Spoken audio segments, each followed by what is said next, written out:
Hey guys, tonight we're heading to a place where the skies are more crowded than the streets, and the rooftops creak under the weight of bird real estate.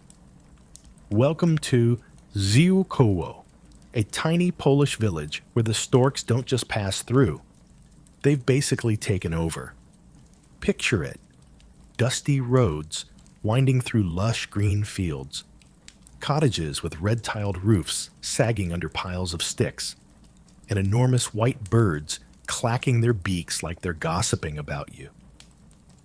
You might think this is just another sleepy hamlet nestled in the Polish countryside, but once spring hits, it becomes the Airbnb of the avian world.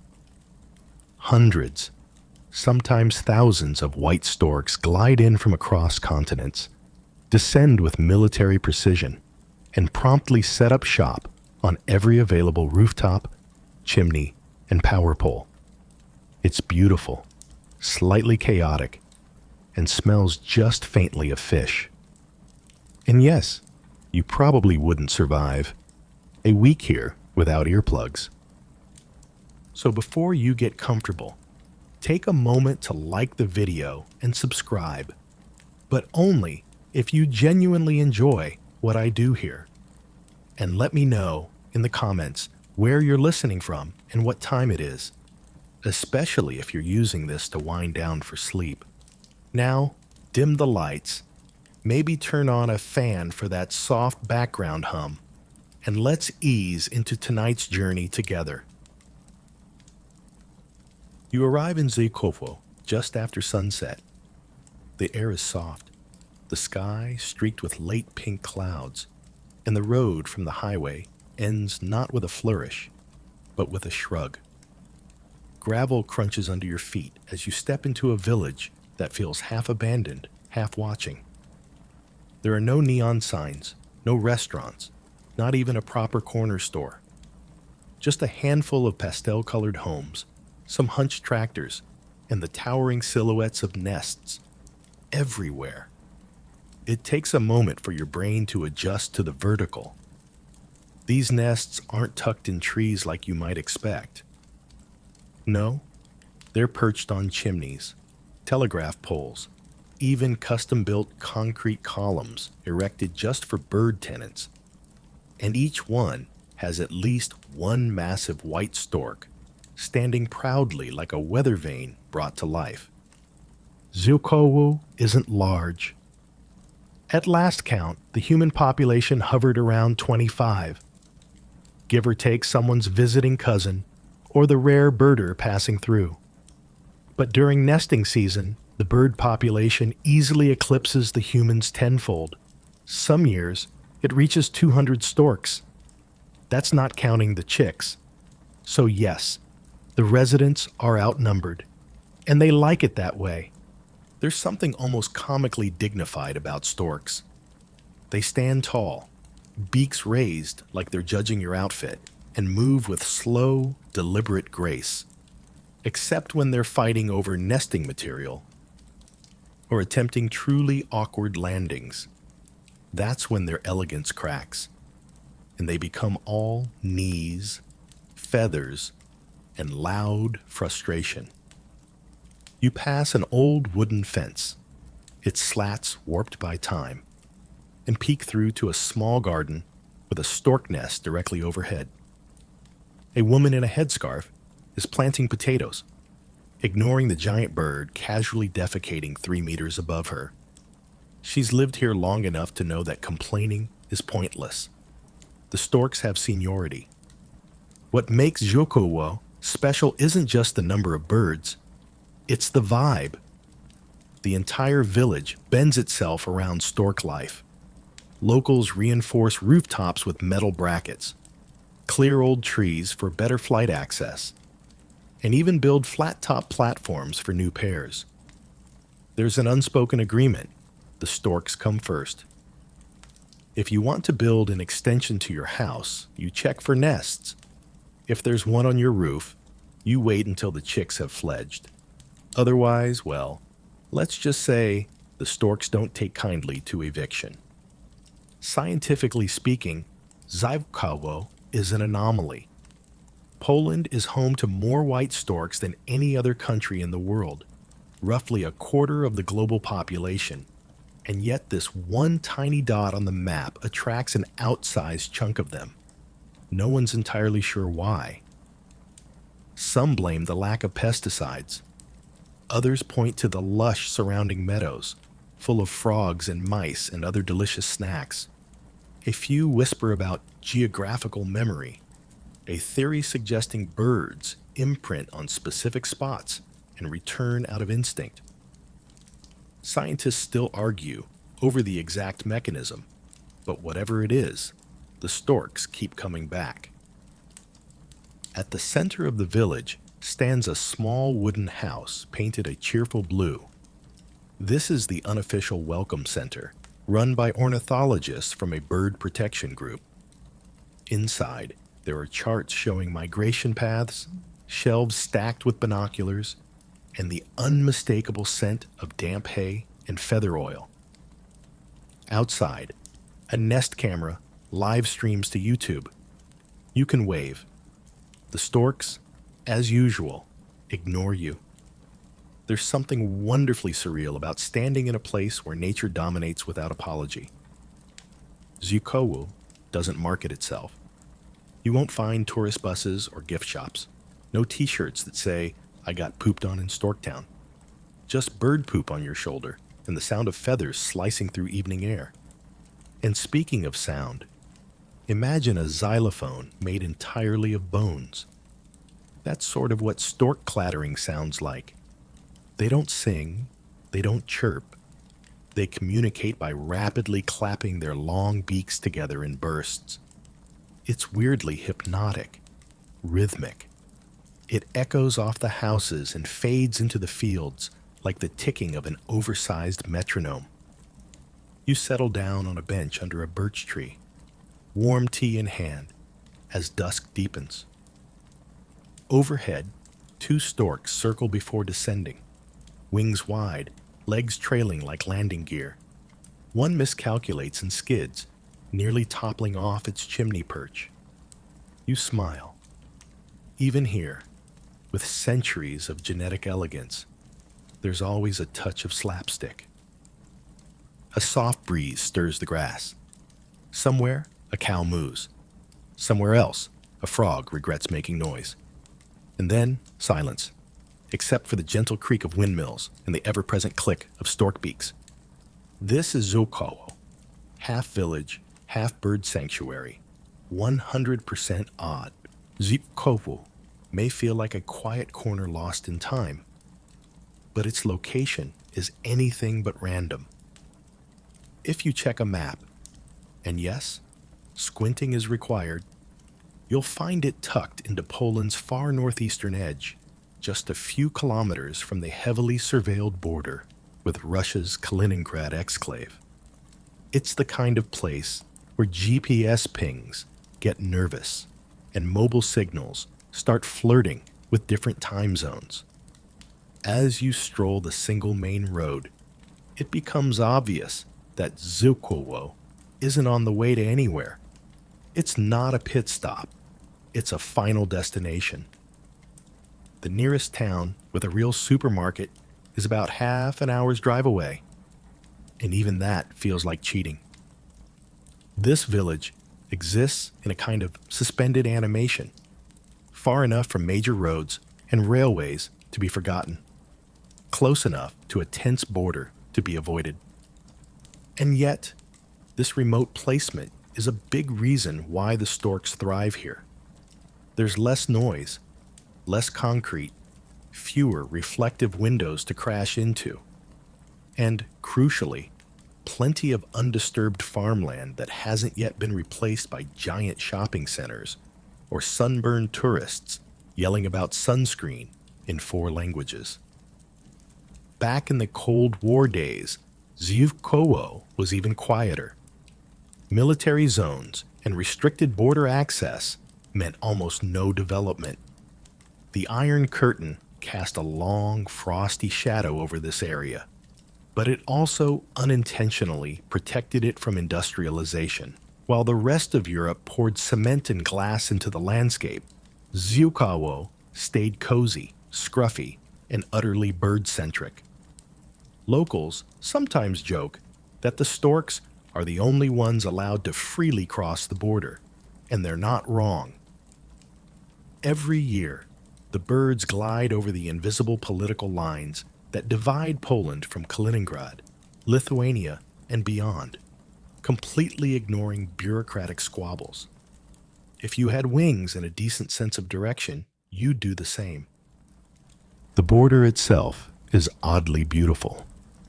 Not dramatic like a canyon or marked by some impressive wall, just a quiet line through forest and field, sometimes patrolled by Polish guards with binoculars and radios. You won't see them unless you're really trying to look suspicious. But they're there, making sure nobody does anything silly like follow the storks into Russian airspace with a camera drone and a dream. And while you're walking along the grassy trails near this invisible line, don't be surprised if you come across peculiar relics, chunks of abandoned fencing, rusting watchtowers, maybe even a concrete bunker overgrown with wild roses. These are leftovers from a different era, when Ziukowo wasn't just a bird haven, it was a geopolitical edge. Scientists still argue about how much these old Cold War restrictions contributed to the region's biodiversity. But it's hard to deny that less human interference meant more room for storks. In fact, the surrounding Warmian-Masurian voivodeship, try saying that 5 times fast, remains one of Poland's greenest and most unspoiled provinces. It's all lakes, forests, and fields with names you can't pronounce until your tongue gives up. You pass a meadow absolutely crawling with molehills. Weirdly enough, that's a good sign. Moles mean healthy soil, and healthy soil means earthworms. And earthworms are like spaghetti for storks. And when storks aren't eating worms, they're foraging frogs, grasshoppers, voles, and occasionally small snakes, though they seem to prefer Polish snakes to Russian ones. Make of that what you will. Up ahead, you spot a small wooden chapel, clearly hand-built, with peeling paint and wildflowers growing out of the roof. It's a remnant from before the borders shifted, when this land belonged to East Prussia, and the locals spoke German, not Polish. In the early 20th century, this village was called Szeweken. And yes, storks nested here even back then. The birds don't really care who's in charge, as long as the rooftops hold. This leads to one of Ziukowo's quietly fascinating quirks, the way its history is layered beneath the feathers. Old Prussian foundations support Polish homes. German headstones peek from forgotten corners of overgrown cemeteries. And through it all, the storks have come and gone like seasonal diplomats, showing up just long enough to raise a family before vanishing toward warmer lands. You pause beside a fence where several storks are gathered in a field, poking around with that slow, deliberate elegance. Every so often, one finds something juicy and swallows it whole, neck bulging like a hosepipe. You're watching bird royalty.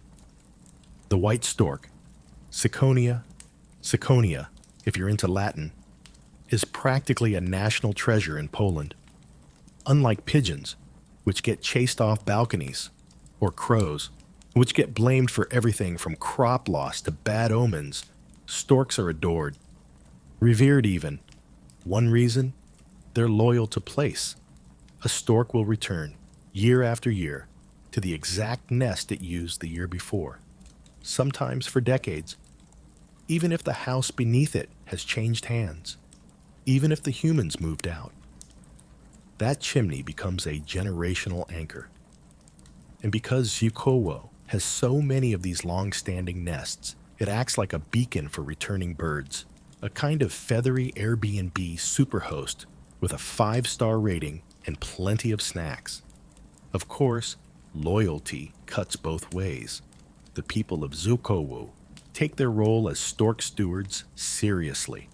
They mend damaged nests, install nesting platforms when chimneys aren't enough, and even feed weakened birds if the spring weather is especially cruel. There's something quietly heroic about living in service to a species that poops on your roof and makes noise like a skeletal maraca. But these villagers wouldn't have it any other way. Even the village architecture has adapted over time. Many homes are designed now with reinforced chimneys, not for better heating, but for better stork appeal. A good stork nest can weigh more than 200 kilograms, and when that's balanced over your kitchen, you want to be sure the plaster can take it. If not, well, renovation's incoming. As you circle back toward the village center, the sun begins its long summer descent behind the fields. The sky is full of silhouettes. Wings stretched wide, beaks pointed down, talons ready for landing. Some storks flap lazily. Others ride thermals like surfers, just enjoying the updraft.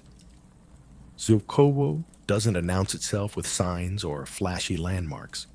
It just exists, tucked along the edge of a forgotten border, held together by migration patterns and mutual trust between species. And that, perhaps, is its strangest and most beautiful quality. A village built on the idea that if you give the birds a home, they'll give you something timeless in return. If you were to visit Zevukowo in early April, you'd likely be met with an atmosphere of hushed anticipation. The fields are still bare, the trees just beginning to bud, and the village hangs in a kind of suspended quiet. It's the calm before the flapping. Because soon, a feathered chaos will erupt from the sky, and everyone knows it. Then, it happens. You're walking down the village path one morning when a long shadow crosses your face. You glance up, shielding your eyes, and there it is, a white stork circling overhead, its black-tipped wings spread in an elegant arc. One becomes 3, then 10, then dozens. They spiral down like gentle parachutes, legs dangling, searching for their familiar chimneys. Suddenly, Zivku is alive. Birds land with an awkward thud on rooftops they haven't seen in months. Nests that spent the winter dormant are now loud with beak clattering, preening, and a bit of light screaming. And when we say screaming, we mean the specific, rattling castanet noise that storks make by snapping their beaks rapidly. A sound that somehow manages to be both threatening and oddly comforting, like a very enthusiastic typewriter. You stand in the middle of this invasion, slightly stunned. It's as if someone switched on the bird channel and cranked the volume. It's not subtle. It's like returning to school after a long summer, except the students are 2 meters tall and like to yell from the roof. Storks don't arrive all at once. It's a rolling thunder of returns. Males often show up first to reclaim their nests, inspect the structural integrity, aka flap around and knock some sticks off, and wait for their partners. If you're a male stork who's been using the same nest for several years, you're basically a landlord now. And you better hope the roof didn't collapse in your absence. When the females glide in days or weeks later, there's an immediate assessment. If your partner's there, congratulations. Reunion hugs all around. And by hugs, we mean a lot of head bobbing and clattering. But if he's late, or someone new's taken his spot, oh boy, things get spicy. Scientists still argue about how white stork pair bonding works exactly. Some say they mate for life. Others say they're more like summer roommates with benefits. Either way, if a stork comes home and finds a stranger squatting in her nest, there's going to be a showdown, and not the polite, feathered kind. Expect wings out, beaks jabbing, and enough dramatic clatter to make a telenovela jealous. You watch one such standoff unfold just above a farmhouse. Two males square off while the female watches from a nearby rooftop like an unimpressed bachelorette. One male puffs up his chest, clacks his beak, and begins a slow, elaborate dance that's about 80% intimidation and 20% accidental comedy. He missteps. The female turns away, brutal. On the ground, the villagers act like it's all completely normal. A farmer walks past with a wheelbarrow full of potatoes, casually ducking under a dive-bombing stork. Kids on bikes ride around the nests like they're part of a game. A dog snoozes in the sun, tail twitching, utterly unfazed by the soap opera in the sky. And it is, in many ways, an ongoing drama. These first few weeks of nesting season are critical. Mates are chosen or rechosen. Old nests are repaired, and new ones are sometimes built entirely from scratch. A pair may haul hundreds of sticks, bits of cloth, clumps of moss, and even the occasional shoe to build their sky palace. Fun fact: storks are not particularly picky about what goes into their nests. Over the years, villagers have found everything from plastic bottles to bicycle reflectors tucked between twigs. One nest reportedly had a Barbie doll's leg sticking out like a weather vane. You have to admire the architectural flair. But the real artistry is in the timing. White storks are masters of synchronized nesting. Once settled, they waste no time. Eggs usually appear by late April, usually 4 or 5 per nest. Both parents take turns incubating them, like well-behaved sitcom spouses. You'll often see one adult standing tall and proud on the nest, while the other flies off for a snack, returning later covered in mud and looking vaguely apologetic. Now let's be clear, stork babies are not cute right away. They hatch pink, squishy, and vaguely reptilian, with huge feet and expressions that can only be described as mildly disappointed. But the parents are devoted. They feed the chicks by regurgitating food directly into their tiny, screaming mouths, one of nature's less elegant feeding strategies. Still, there's a kind of grace to the chaos. Zivkowo becomes an orchestration of movement and noise. Wings flutter constantly overhead. Shadows dance across the fields. The air smells faintly of feathers, grass, and damp clay. Every rooftop becomes a stage. Every nest has its story. And if you're lucky, truly lucky, you'll spot the first chicks poking their wobbly heads above the nests by mid-May. Small, awkward, and impossibly fuzzy, they wobble like they're hung over.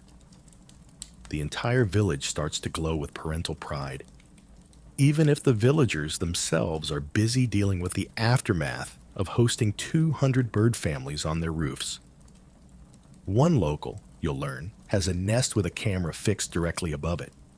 He calls the pair Basia and Wladek, named after his grandparents. Every year, Basia returns slightly late. Wladek gets nervous, and the entire village places bets on how many chicks they'll raise.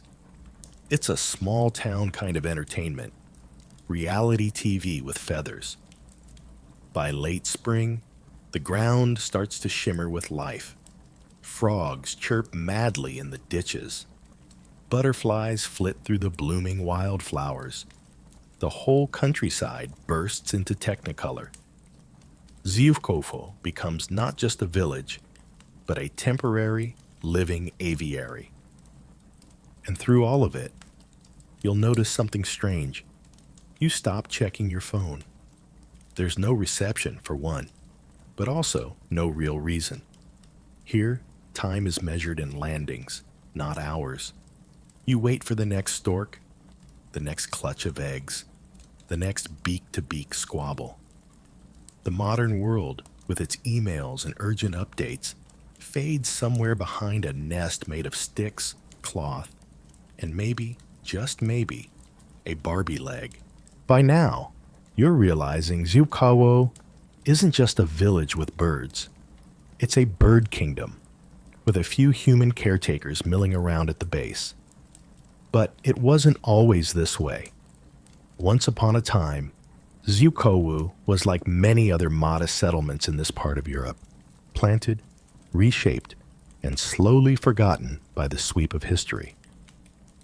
The village dates back centuries, long before GPS or Stork live streams. It started as a speck in the Prussian frontier, tucked between shifting borders and endless farmland. Back then, the land was harsher, the winters longer, and the roads. Well, let's just say your horse wasn't impressed. Still, people stayed, maybe because of the solitude, maybe because of the storks. Zukawo's population was never huge. At its peak in the early 20th century, it may have had around 60 or 70 people, a bustling crowd by local standards. But even then, it was defined more by what it didn't have. No grand churches, no railway stations, no factories belching soot into the sky. Just low houses, wide skies, and an unspoken agreement between species. The funny thing is, that absence of human sprawl might be exactly what made Zukawo irresistible to storks. While larger towns paved their roads and boxed in their rivers, Zukawo kept its open meadows and muddy ditches. Perfect stork hunting grounds. It didn't change much. And storks, you'll learn, are surprisingly resistant to change. White storks are what's known as site faithful. Once they settle in a place they like, they'll return year after year, even if it's not particularly convenient. Forget fancy birdhouses or well-manicured gardens. What they want is stability, quiet, good food supply, and preferably a nice flat surface to squat on. Of course, war doesn't care about bird preferences. Zukawo, like the rest of the region, found itself twisted by history's whims. After World War II, borders shifted violently. What had been German became Polish overnight. Entire populations moved, or were moved. The village was renamed. The signs changed. But the storks, they stayed. Some of the older villagers say the birds knew something the rest didn't. While people packed up their lives and fled westward, the storks simply kept returning to their chimneys, confused but undeterred. One nest even survived a bombing, rebuilt every spring by its determined owners. It's still there today, overlooking an apple orchard and 3 very uninterested goats. Scientists still debate whether this tenacity is instinct or coincidence, but whatever the cause, it helped Zukawo become the stork magnet it is now. Over time, as rural populations shrank and younger generations moved to cities, the human presence in the village dwindled. Roofs sagged, fences slouched, but the nests multiplied. And so, Zukawo took on its current form, a half-abandoned, half-celebrated dot on the map, with more bird tenants than human ones. A place where old barns crumble under the weight of feathered families, and chimney stacks serve double duty as both ventilation and avian penthouses. As you wander down a gravel path bordered by wild lupines, you pass what might be the village's most surreal sight, a stork hotel. It's not a hotel for people. It's a wooden platform, 6 meters tall, built specifically to attract nesting pairs. 6 big, flat nests. each with a gently sloping roof and windbreak walls, because even birds deserve a little comfort. Think of it as Airbnb, avian edition. And just like humans, not every stork settles down in the countryside for peace and quiet. Some have drama in their bones. You pass a house where 3 nests are crammed onto a single roof. Storks, glaring suspiciously at one another. One pair is rearranging sticks with such frantic precision you'd think they were hosting a royal guest. Another pair just stares into space, possibly contemplating an existential crisis, or possibly digesting a frog. Hard to say. You hear one resident chuckle as she points to the most chaotic roof in the village. That one's the Warsaw of Ziukowo, she says. Too crowded, too loud, nobody gets along. You glance up. A stork flaps irritably at its neighbor. Another appears to have stolen someone else's stick and is pretending it's always been his. Ah, yes, urban drama, just with more feathers. Despite the antics, there's a certain reverence in the way locals talk about their feathery guests. They'll tell you which pair returned first this year, which nest has the most chicks, which couple had a divorce last spring and now sleep on separate chimneys. It's part ornithology, part soap opera. But here's the odd part. Ziukowo has never tried to cash in.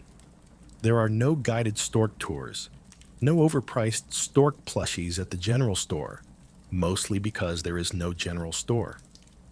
There's a modest visitor center, more of a glorified shed really, run by a bird conservation society. They monitor the storks, tag some chicks, and politely accept donations to help keep the roofs from collapsing. The rest of the village just goes about its business. They plant potatoes. They fix their fences.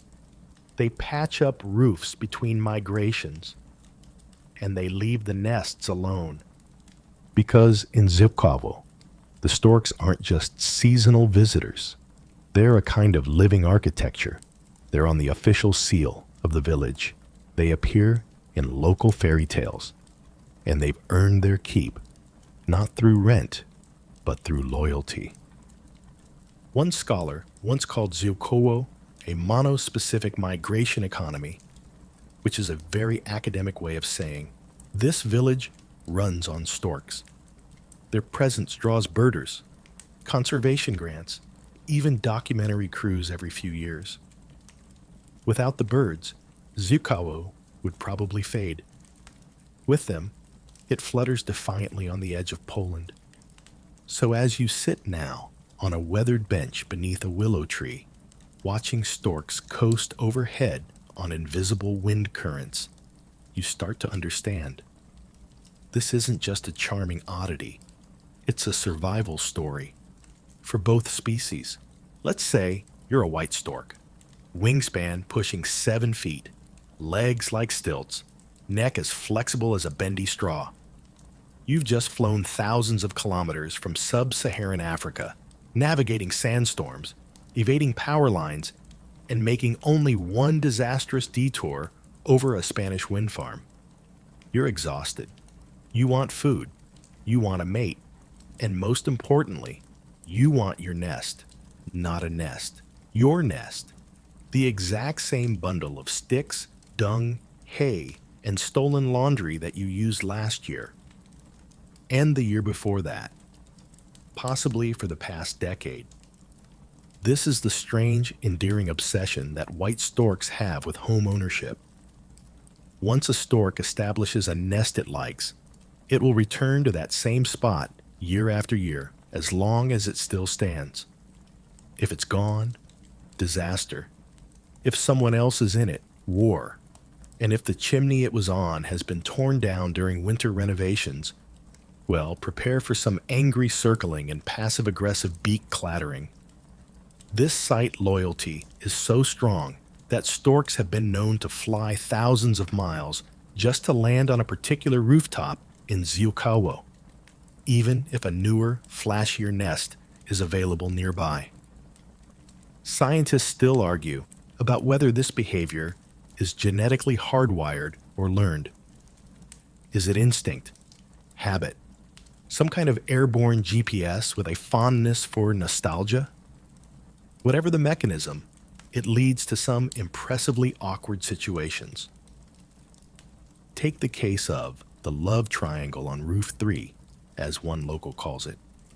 One spring, a male stork arrived first, as they often do, and set to work refurbishing his old nest, adding fresh twigs, tossing out questionable bits of debris, and fluffing it like a neurotic Airbnb host. But when the presumed partner returned a week later, she was not his partner. She was a new bird entirely.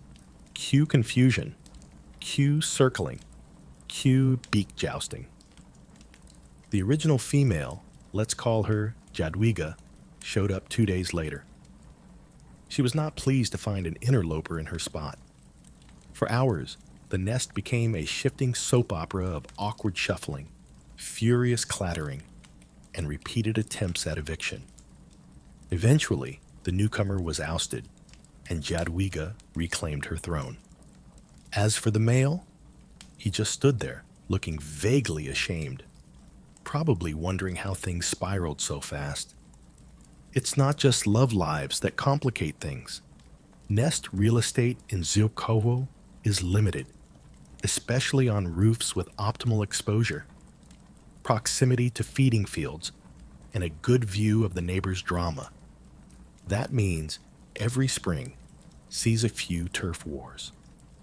Storks don't often fight to the death, but things can get loud, feathery, and impressively aggressive.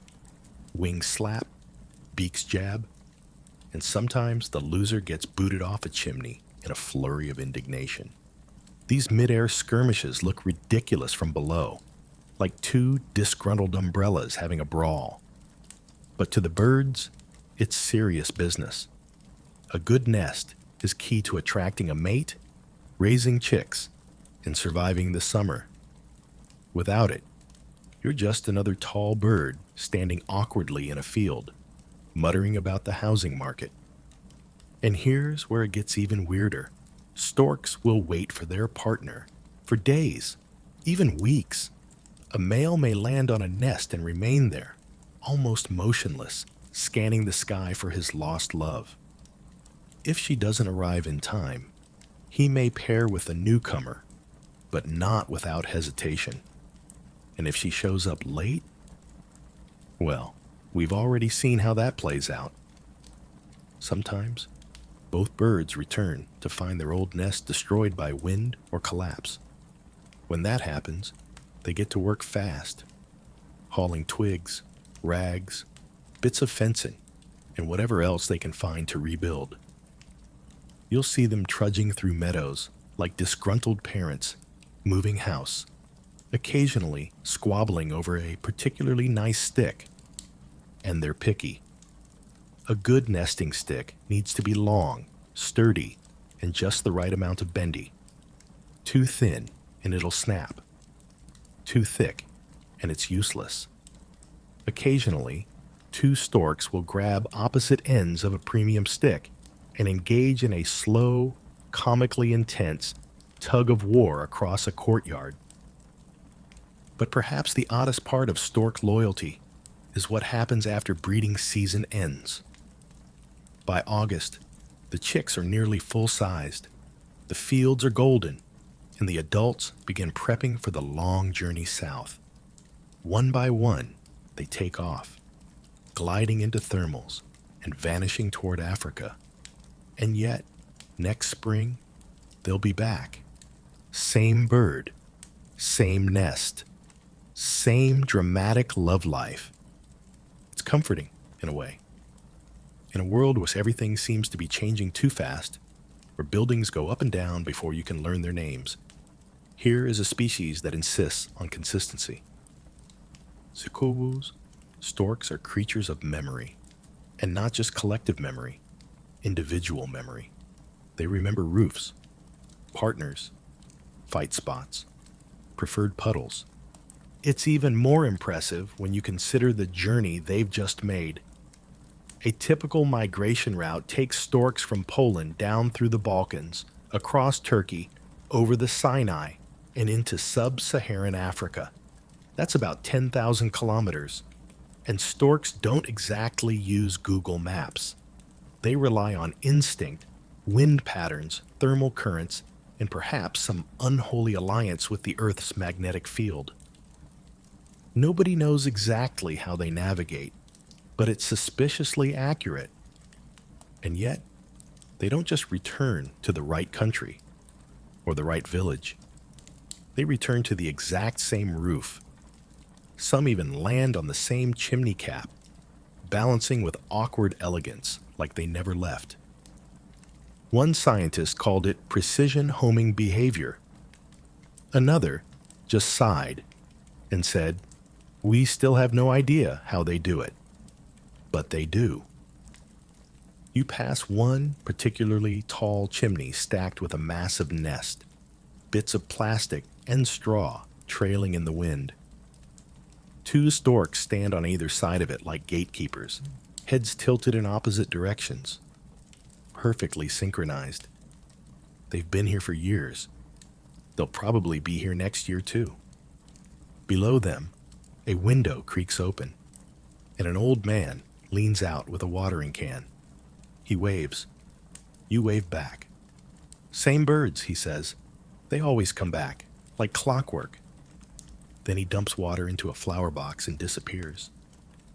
As if that explains everything, and maybe it does. Because in Zivkovo, everything is cyclical. The seasons, the storks, the stories. And at the center of it all is a shared understanding between bird and human, between roof and sky. That returning is the most important part. By now, you've likely noticed a theme. Zhukovou's rooftops aren't just rooftops. They're family homes, landmarks, feathered fortresses, and above all else, prime real estate in a village with no vacancies. It's no exaggeration to say that in Zhukovo, the most valuable piece of property isn't some waterfront mansion. It's a sturdy, flat chimney with a clear view of the fields. You stop in front of one such chimney, which appears to be supporting a structure the size of a small armchair. The nest is a mess of thick twigs, shredded plastic bags, dried grasses, a sock, and what you think might be an entire dish towel. A stork stands in the middle of it all, like a proud homeowner admiring their new patio furniture. Why chimneys, though? Why not trees or cliffs or any number of natural places that storks surely used before humans arrived with bricks and mortar? Well, the answer is partially practical and partially ridiculous. Chimneys provide elevation and stability. They're usually free of predators. They also happen to be placed in open areas, which storks adore for safety and visibility. But perhaps most importantly, chimneys don't sway in the wind. Ever tried balancing a 2-meter tall bird on a wobbly birch branch during a thunderstorm? Exactly. Scientists suggest storks may have started favoring human-made structures centuries ago, adapting to our architecture in the same way pigeons took over train stations and foxes now live under garden sheds. It was a slow shift, but once the pattern took hold, it became tradition. Chimneys became synonymous with safe nesting. Over time, trees lost their appeal, and rooftops won the vote. And so, Zhukovo's homes began to evolve, not for human convenience, but for storks.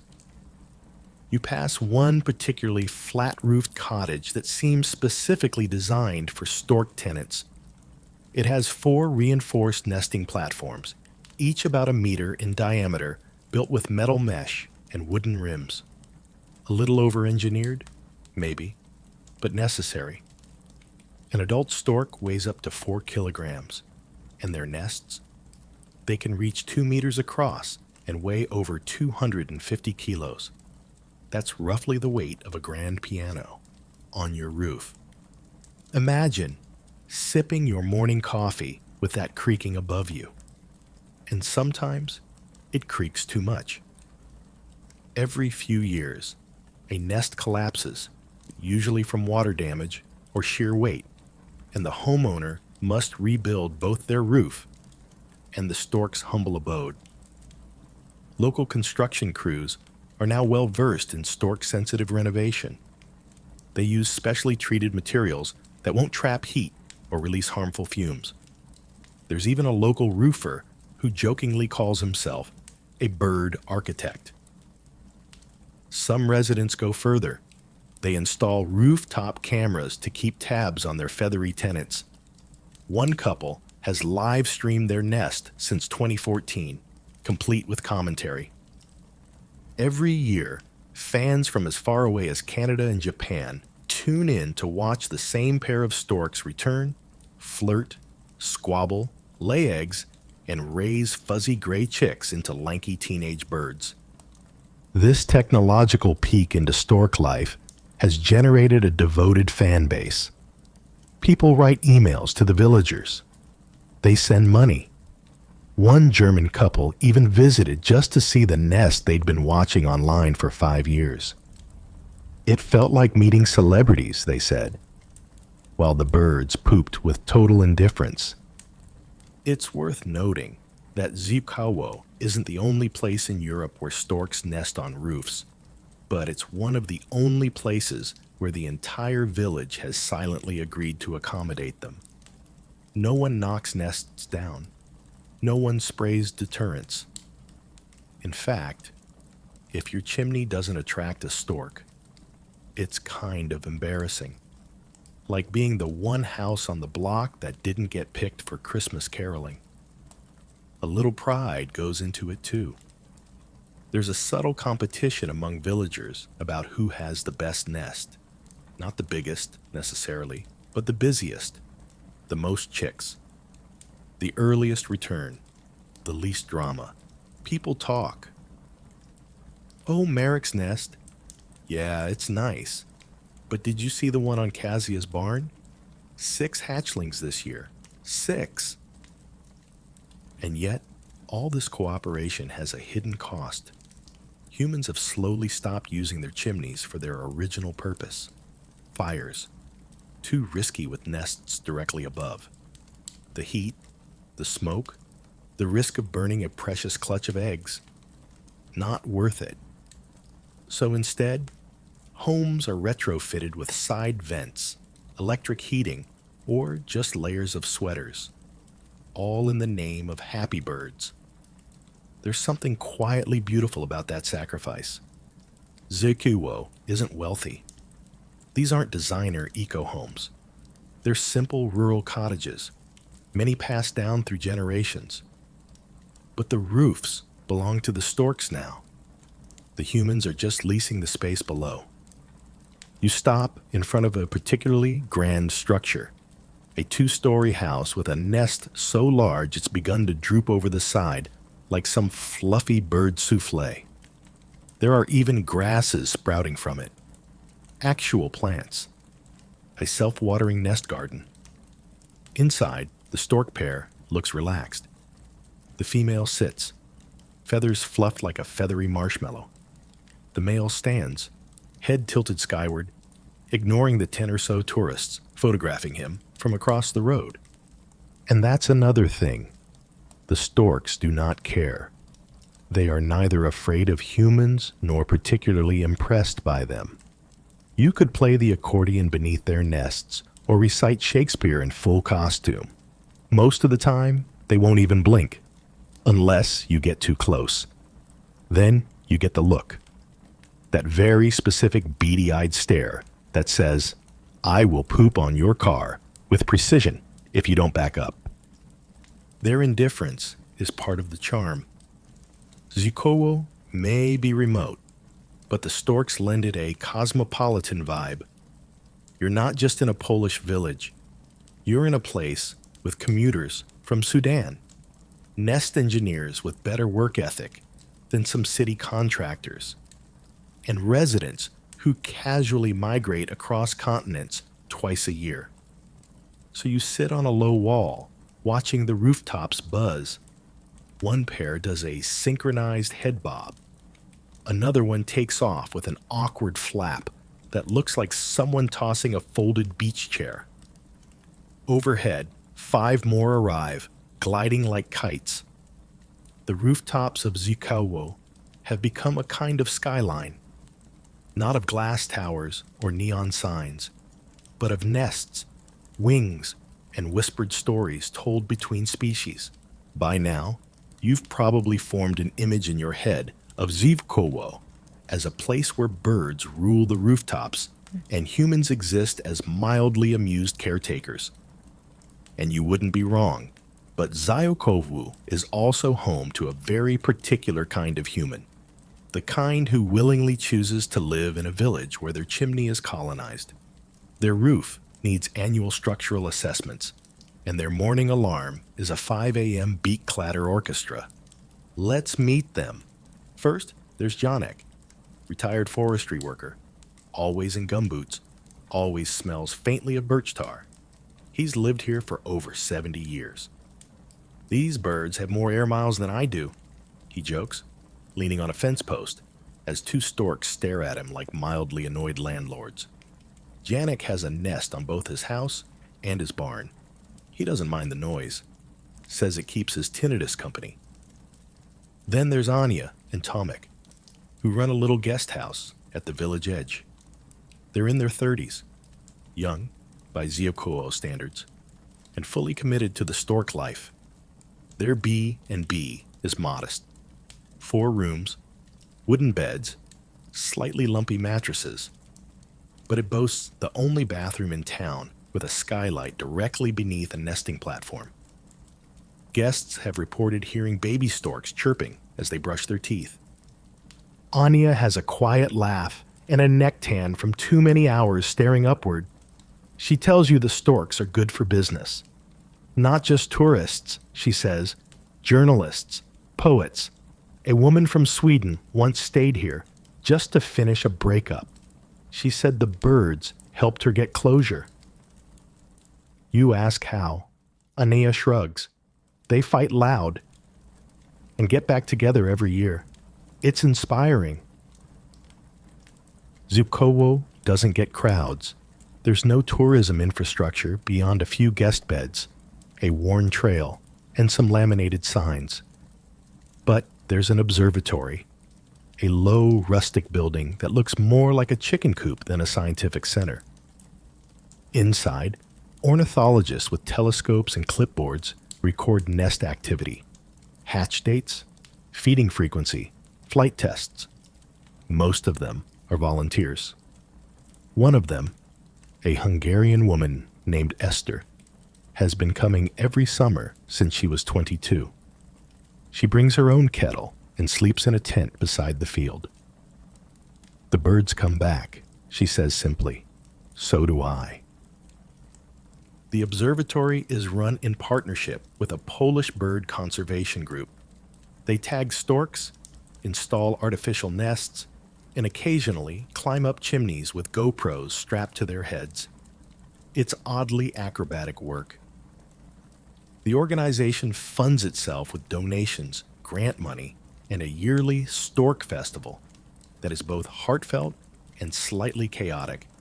Picture accordion music, smoked fish, bird-shaped cookies, and a quiz about migration distances that somehow ends in shouting. And then there's the local school, or more accurately, the former school, now a modest educational center used for weekend programs and occasional documentary screenings. The building is small, paint peeling, the kind of place that smells of chalk dust and thermoses. The children who do visit come from neighboring towns. They arrive in vans, wide-eyed, pointing at nests like tourists in a feathered Disneyland. During these visits, they learn about ecology, migration, climate change, and stork courtship. Yes, they mate. No, we don't watch that part. They draw pictures. They write stories. One kid once described the storks as sky giraffes with better posture. Another called them birds that look like a letter opener. Both are pretty accurate. But while there's affection for the birds, there's also realism. Zikowo's residents understand the limits of their feathered fame. This isn't a booming economy. The shops are non-existent. Jobs are scarce. Young people move away. The village would likely shrink into obscurity, if not for the birds, which makes the human-stork relationship in Ziukawa less of a whimsical side note and more of a survival pact. The villagers maintain the habitat. They keep fields open, ditches clear, rooftops accessible. In return, the storks draw just enough attention to keep the place alive. Grants come in. Scientists show up. Documentaries get filmed. Curious travelers stop by with their oddly large cameras and even larger sun hats. And in this quiet, improbable loop, Ziokuwo endures. Of course, it's not all romance and harmony. Ask around and you'll hear some of the minor complaints. Poop on laundry, nests collapsing onto satellite dishes. A bird once yanked someone's sock off a drying rack and tried to use it as insulation. It was a good sock, the victim says mournfully. There's also the occasional stork that gets too comfortable, landing in gardens, pecking at windows, staring into homes like it's judging the wallpaper. Still, the villagers rarely retaliate. At worst, they'll grumble, wave a dishcloth in the air, and go back to patching their fences. One elderly woman has a stork that lands on her front steps every day at noon, waits exactly 6 minutes, and then flies off. She calls him Inspector. No one knows why. She swears he used to work for the government. Even the dogs and cats have adapted. One tabby cat sleeps every afternoon beneath a nest, totally unconcerned by the 5-kilo predator occasionally looking down at it with mild culinary interest.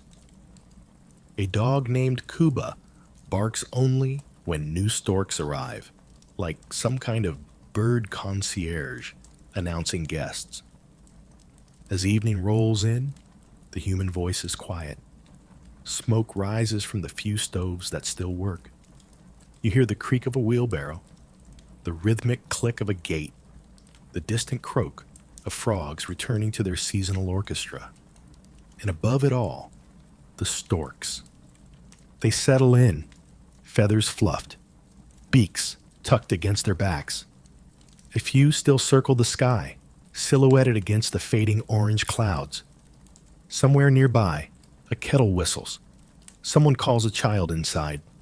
The observatory shutters its windows, and you realize Zivkovo isn't just a village with birds. It's a shared organism, a strange, interspecies neighborhood where everyone has a role. Whether you're feeding chicks, documenting flight patterns, or just trying to keep your laundry clean, you've seen the rooftops. You've met the villagers. Now it's time to talk about something a bit stranger, something tucked beneath the surface of all this modern bird-watching tranquility.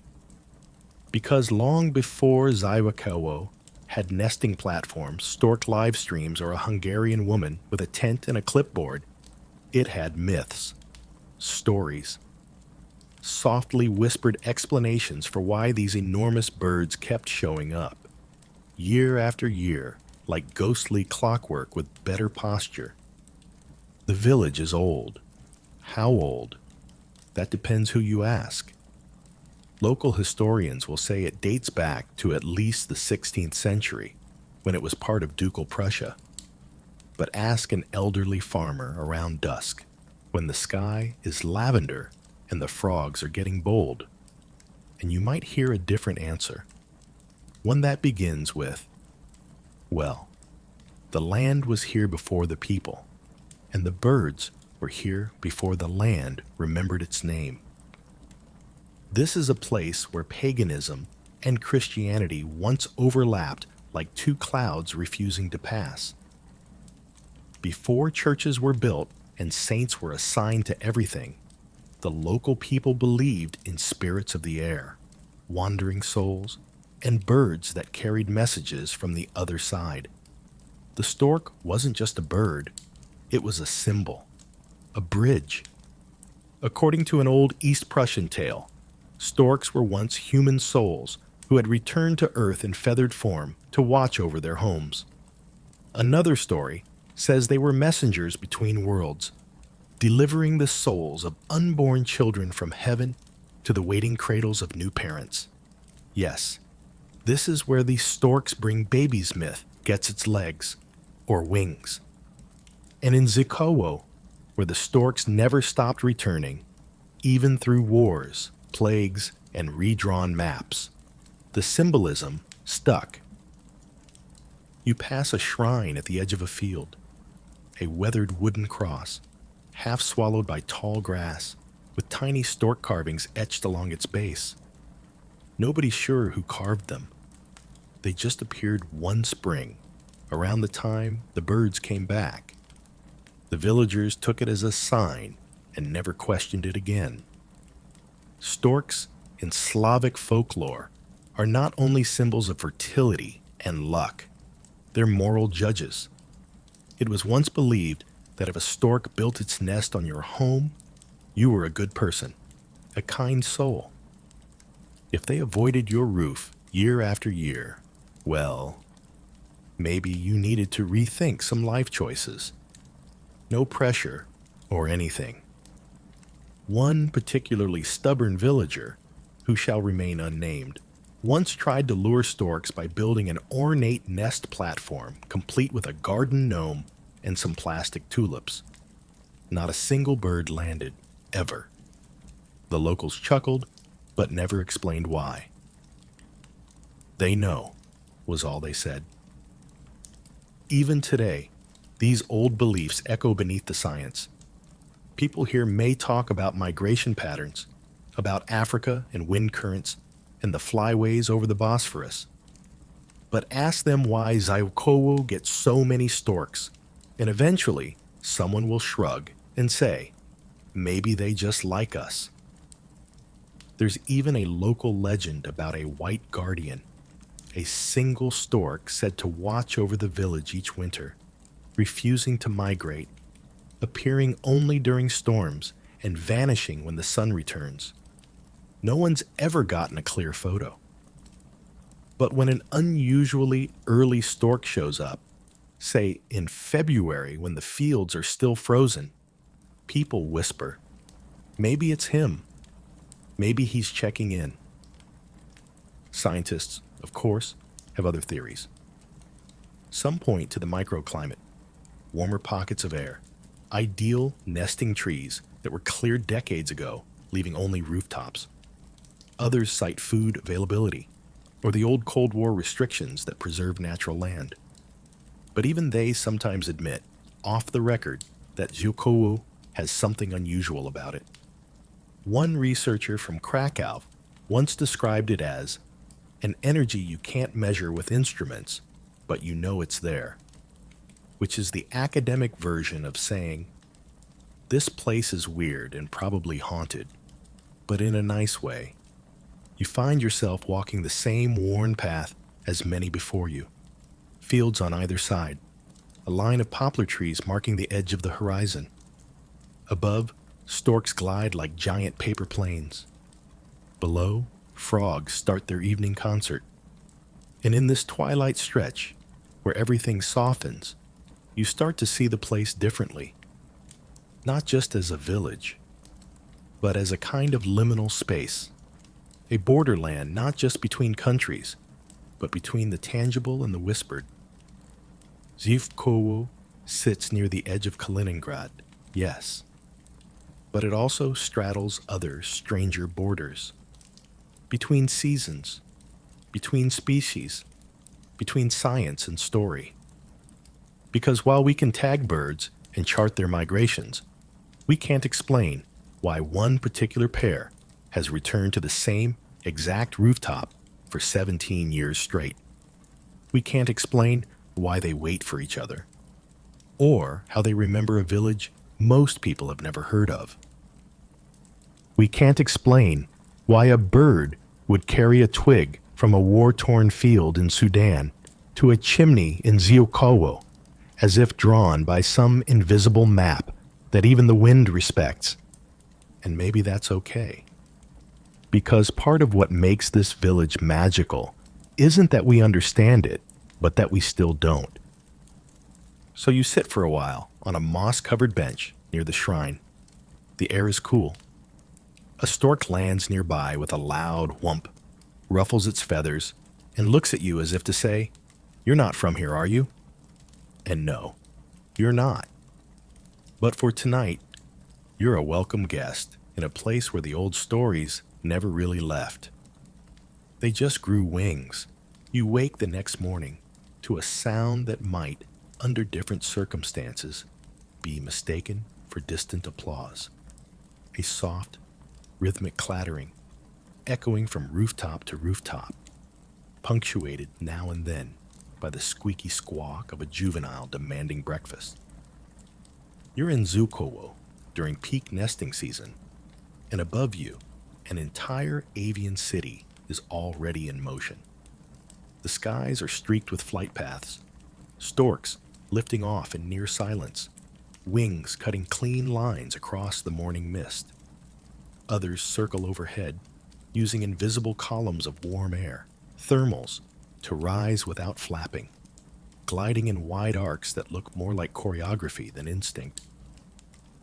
Welcome to one of Europe's busiest aerial highways, the Eastern European Flyway. Every year, hundreds of thousands of white storks migrate along this massive invisible corridor. They start in sub-Saharan Africa and head north through Sudan, the Nile Delta, over the Levant, across Turkey and the Balkans, and finally fan out across Central and Eastern Europe. Zivkowo lies right in the heart of this ancient sky route, like a well-loved pit stop on a road trip so long, it puts even the most seasoned travelers to shame. From above, the village must look like an aircraft carrier. Flat surfaces, nests like launch pads, and endless takeoffs and landings. It's not just the adult storks making these morning journeys either. As spring rolls into early summer, the growing chicks start testing their wings. At first, they wobble and flap like someone learning to ride a bike without training wheels. Then, suddenly, they're airborne.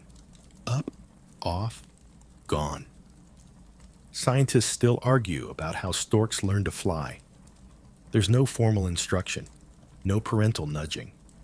One day, they just start flapping hard enough and, miracle of miracles, they lift. It's not always graceful. Some crash. Some detour directly into a haystack. But flight, once achieved, is irreversible. You can almost hear the pride clattering from the chimneys. Zukowo's geography is perfect for this kind of training. The surrounding fields stretch for kilometers in all directions. Low, flat, open, few trees, even fewer fences. There are occasional cows, yes, but cows tend to mind their own business. For a young stork learning to steer, it's like being handed the keys to a freshly paved runway. You walk toward the outer fields where a few older juveniles are already doing gliding drills. They flap, coast, land, squawk, repeat. Sometimes two try to take off at once and end up in a feathery pile. It's a mess. A very determined, ambitious mess. Then there are the seasoned adults, the pros. They barely flap at all. They rise into the air on thermal updrafts, those invisible rivers of warm air that spiral upward from the land. Once they're high enough, they tuck in their wings and coast for miles, conserving energy like feathered engineers who've studied aerodynamics without ever cracking a textbook. One stork drifts so high you lose it in the sun glare. Another coasts low over a meadow, legs dangling like loose cables, scanning for frogs with a hunter's gaze. And yes, frogs are very much on the menu. Ziokowo storks feed on a buffet of local delicacies: frogs, voles, grasshoppers, worms, lizards, and if they're feeling especially ambitious, the occasional snake. A good hunting ground is as valuable as a strong chimney, and these fields have both. The village makes sure of that. Unlike more urban parts of Poland, Ziokowo's fields are largely untouched by pesticides. That means healthier soil, thriving insects, and the sorts of small wriggling things storks find irresistible. You may not consider earthworm density when picking a vacation spot, but to a stork, it's everything. And this is where it gets interesting. Some researchers believe storks may be drawn not just to physical landmarks, but to food memories. That is, they remember the areas where they had successful hunts in past years. Like a trucker recalling a great diner along a lonely stretch of highway, they zero in on those productive spots and return with purpose. Others argue it's more about thermals. Open fields produce more rising heat, which storks need to climb efficiently. Cities, on the other hand, have more obstacles: wires, windows, chaos. Ziokowo is the opposite of that. Here, the airspace is clean. The thermals rise smoothly, and the only danger is the occasional rival stork stealing your frog. You pause to watch a particularly bold bird pluck something from a ditch with one swift jab. It tosses the unfortunate critter back, swallows, and immediately looks around like it's worried someone saw. A younger stork flaps over and gets rebuffed with a hiss and a sharp clack of the beak. Find your own breakfast, that gesture says, in no uncertain terms. There's a hierarchy in the sky, too. Older birds dominate the better feeding spots. Younger birds learn fast, sometimes the hard way, but through trial, error, and the occasional mid-air brawl, they get it. And that's what makes Ziokowo more than just a nesting ground. It's a training ground, a refueling station, and a mid-migration community center all at once. Birds arrive, feed, breed, teach, grow, and then, just as suddenly they're gone. By late summer, you'll start to notice the skies thinning. Flights get longer, nests sit emptier. The storks begin assembling into small pre-migration flocks called kettles, circles of birds riding thermals together like a feathered carousel. They don't leave all at once. Some go in mid-August, others linger until September. But as the days shorten and the meadows dry, you'll see more wings facing south, more silhouettes vanishing over the treetops, more quiet. And when they do go, Ziokowo exhales. The village shrinks again. The sky opens up. The chimneys fall silent, empty like forgotten stages after the actors leave. But for now, you're still here, standing in a golden field, frogs croaking nervously, watching a young stork take flight for the very first time. It flaps hard, wobbles, climbs, straightens, glides. You hold your breath and it soars. No one teaches them. They just know. If Ziokowo had a flag, and honestly, it should, it would probably feature a stork striking a heroic pose on a chimney, maybe holding a frog in one foot and a tiny suitcase in the other. Because in Poland, the white stork isn't just a bird, it's a national icon, a feathered celebrity, a cultural symbol that's part rural mascot, part mythical bringer of joy. Let's start with the basics. Poland is home to more white storks than any other country on Earth. Roughly 25% of the global population nests here each spring. That's not just impressive. That's empire-tier bird status. If storks were voting in an avian United Nations, Poland would be chairing the migration committee. And Zhukowo, it's like their holiday home, their ancestral spa retreat, their slightly chaotic headquarters full of homemade chimneys and people who tolerate them walking across rooftops like feathery burglars. But the white stork's status in Polish hearts runs deeper than numbers. It's emotional. Ask anyone over 40, and they'll likely have a childhood memory of seeing a stork in a field, alone, noble, watching. Their presence is said to bring luck. A stork nest on your home? That's a good omen. A stork standing alone in the rain? Possibly a sign from the beyond. A stork pooping on your car? Also lucky, though that one may be more about damage control than cosmic meaning. And then there's the folklore. White storks, in Slavic and Central European traditions, are deeply symbolic. They're considered sacred in many regions. For centuries, peasants believed they carried unborn souls from the heavens to earth. Hence the enduring and oddly persistent myth that storks deliver babies. According to one tale, the birds fly to a magical lake full of infant souls, gently scoop them up in cloth bundles, and drop them off through chimneys. If you've ever wondered why baby stork illustrations always feature that little beak bundle, now you know. Zhukowo has leaned into this myth in its own quiet way. There's no theme park, no stork-themed souvenir stand, but there is a carved wooden statue at the village entrance. A smiling stork with its wings open wide and a comically large baby bundle hanging from its beak. Nobody admits to carving it. It just sort of appeared, like the birds. Of course, the modern scientific community has weighed in, gently reminding everyone that storks are carnivorous birds who mostly eat small rodents and amphibians, not infants. Still, the myth persists. It's too charming to abandon, and frankly, it helps children process biology in a slightly less traumatic way. What's fascinating is how this reputation has protected the stork. Throughout Europe, other large birds, hawks, crows, gulls, are met with varying degrees of suspicion or outright hostility. But storks, they're immune. They strut across farmland like VIPs at a music festival. People slow their cars for them.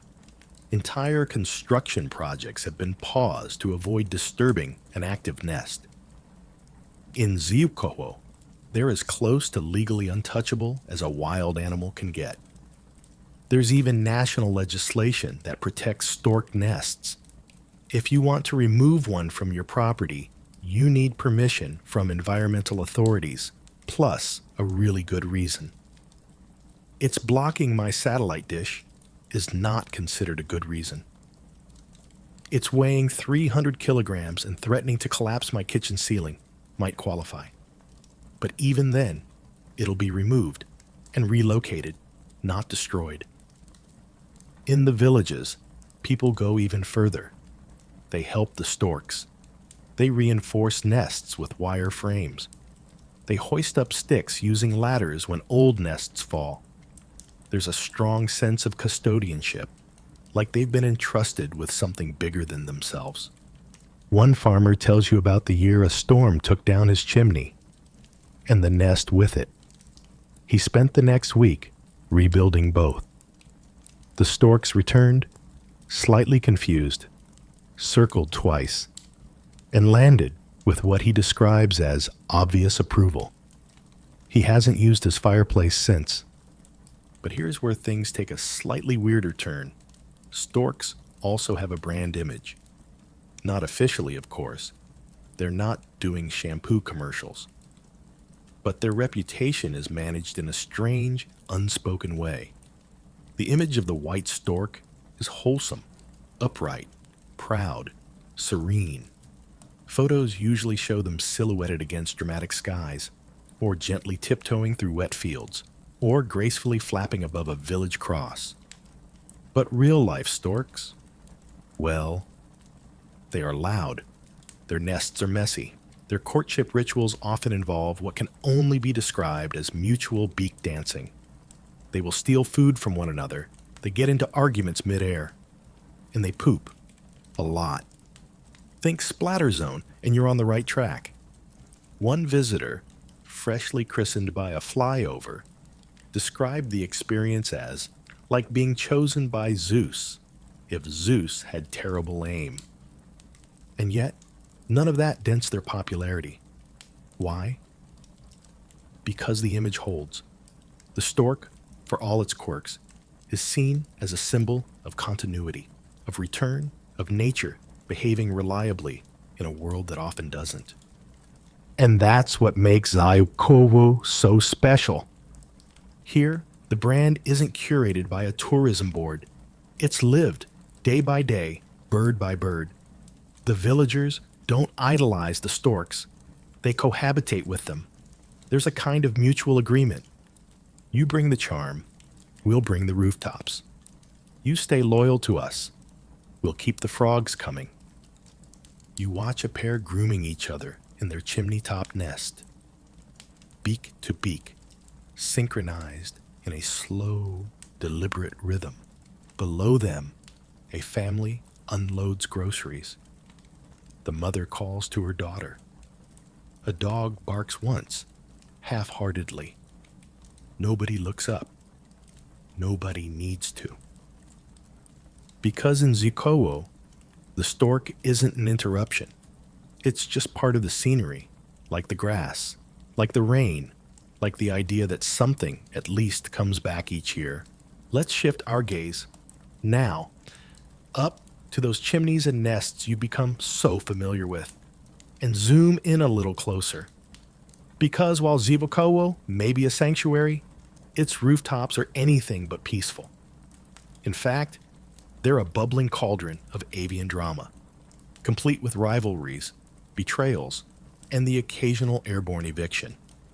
Welcome to the real storks of Zayukowo. It begins with nest ownership. As we've already seen, storks return to the same nests each year. But when one of the pair doesn't show up, or worse, a new bird claims a previously occupied chimney, things get territorial fast. And when storks get territorial, they don't send politely worded notices. They send beaks. You watch from the ground as two males square off. One is clearly the longtime resident, tall, proud, already halfway through redecorating the nest. The other, younger, is trying to assert his claim by flapping aggressively and tossing a stick into the pile like a real estate investor crashing an open house. What follows is less a fight than a slapstick duel. All wings, awkward footwork, and furious beak clacks that echo across the village like someone snapping together giant plastic tongs. They jab, they squawk. One loses balance and nearly topples into the neighbor's nest. A chick shrieks somewhere nearby. It's chaos. Beautiful winged chaos. And this happens a lot. Nest theft is a legitimate problem in the stork world, especially in crowded villages like Zayukowo, where good chimneys are limited and competition is high. Sometimes, a stork will actually wait nearby for another bird to leave its nest, then swoop in, rearrange two twigs, and pretend like it's always lived there. The bird equivalent of squatting rights. Scientists still argue about the extent of these behaviors. Are storks truly calculating? Do they have memory, intent, even grudges? Or are they just operating on finely tuned instincts mixed with a dash of opportunism? One ornithologist once described them as elegant dinosaurs with a surprisingly shady moral compass, which sounds about right. Then there's the issue of fidelity. While storks are often called monogamous, the reality is more nuanced. They're site faithful, yes, but partner faithful, not always. If a mate doesn't return in time, the waiting bird will usually accept a new one, sometimes within days. Harsh? Maybe. Practical? Definitely. Migration is risky. If you waited for everyone to come back, there'd be no chicks and no point. But when both members of a long-term pair do return, the reunion is unmistakable. You'll see head bobbing, synchronized beak clacking, and a kind of mutual grooming that almost looks like slow dancing. It's oddly moving. Until, of course, one of them flies off to steal sticks from the neighbors. And speaking of sticks, oh boy, the stick drama. Stork nests are in constant construction. Throughout the breeding season, adults add materials daily: twigs, grasses, bits of cloth, moss, the occasional flip-flop. It's like HGTV, but with more beak stabbing. And yes, theft is rampant. A stork will wait for its neighbor to leave, then casually strut over and yank a premium twig right off the side. Sometimes they even make eye contact while doing it, like they want to be caught. You see one particularly bold male do just that.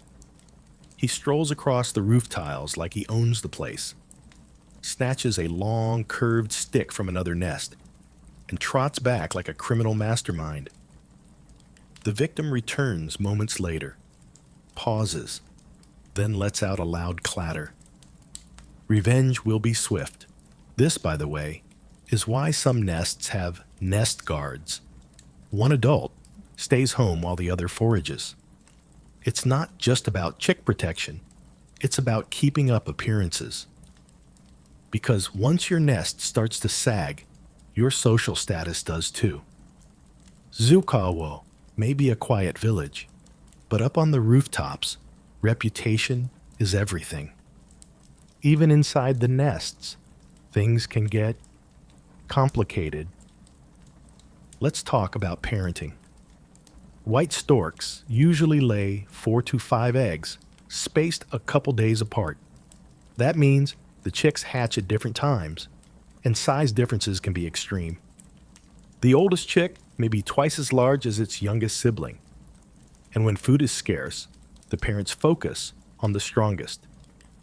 Yes, this leads to the awkward truth of stork families. Not all the chicks survive. It's nature's brutal calculus. If there's not enough food, the youngest or weakest chick gets less or none.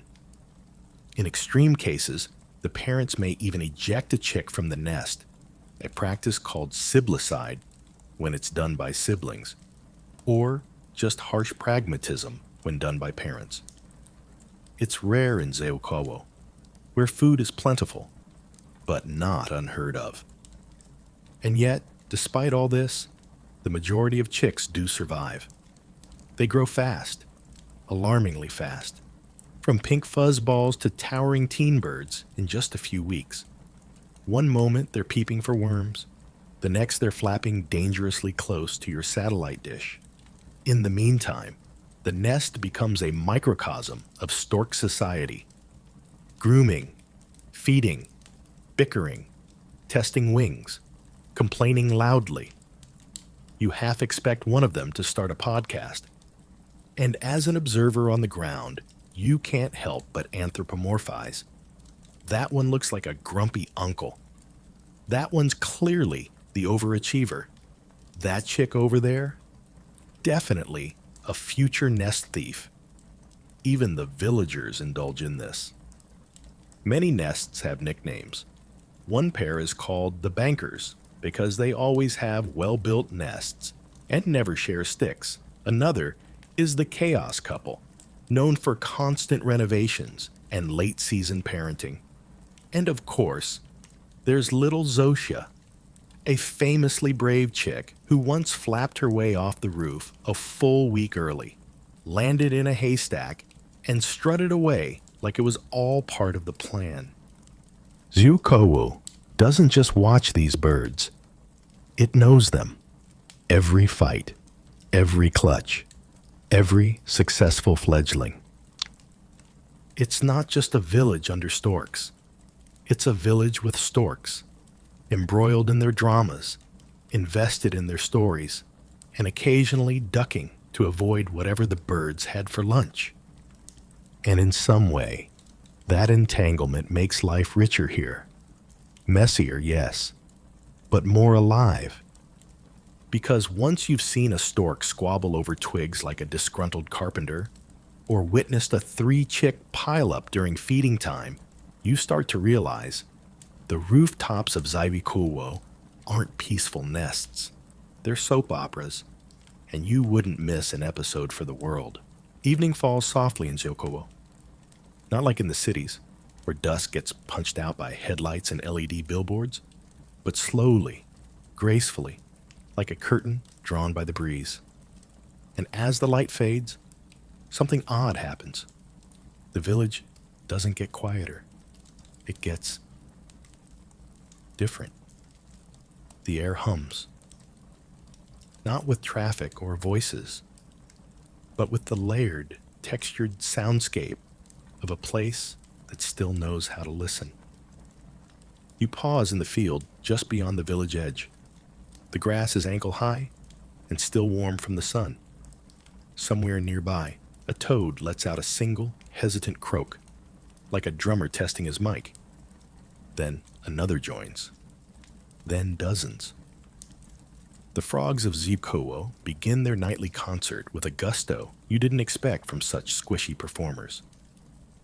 Above you, a stork glides across the orange sky, wings stiff, neck outstretched, silhouette slicing the last beams of sunlight.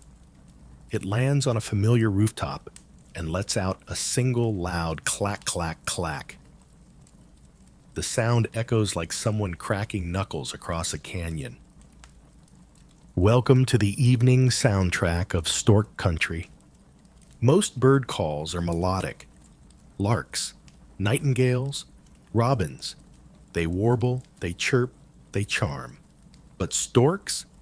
Storks use percussion. They communicate with beak clattering, rapid-fire jaw snaps that resemble castanets in a wind tunnel. It's not a pretty sound per se, but it's oddly hypnotic, rhythmic, ancient. You hear it, and you feel like something bigger is happening, even if it's just a stork yelling at its mate to scoot over. The sound changes depending on mood. A slow, deliberate clatter is a greeting. Hello, you made it back.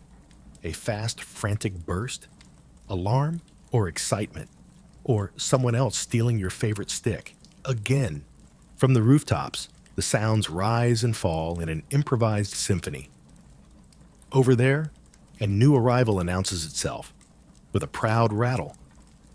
Across the lane, 2 chicks argue over a worm like twin toddlers fighting over a single sippy cup. Near the observatory, someone's clearly trying to show off. Clack, clack, clack, clack, clack. Followed by silence. Nobody's impressed. And then there's the wings. Wings don't make much noise mid-flight. A stork's feathers are built for stealth. Broad, layered, efficient. But as they land, those massive wings sometimes whoosh against the air.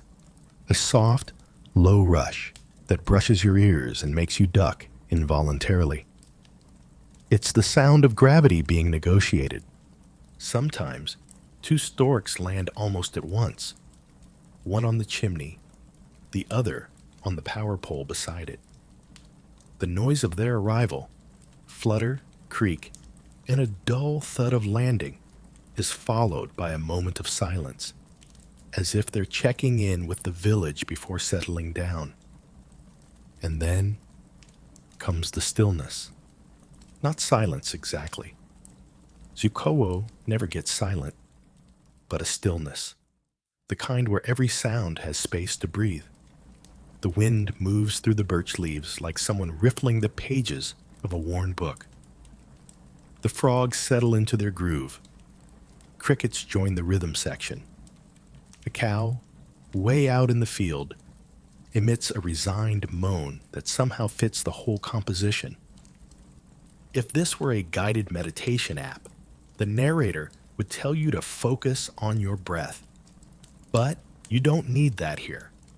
All you need is to stand in the middle of the path, feel the cooling air press against your skin, and listen. The beak clattering becomes intermittent. Nest by nest, the birds begin to settle. Chicks curl into themselves like scruffy feather balls. Adults shift, fluff their wings, lower their necks into that classic birdloaf position. You start to hear the softer sounds now. The scratch of claws on tile, the whisper of feathers being tucked into place, the long exhale of a nest that's had enough drama for one day.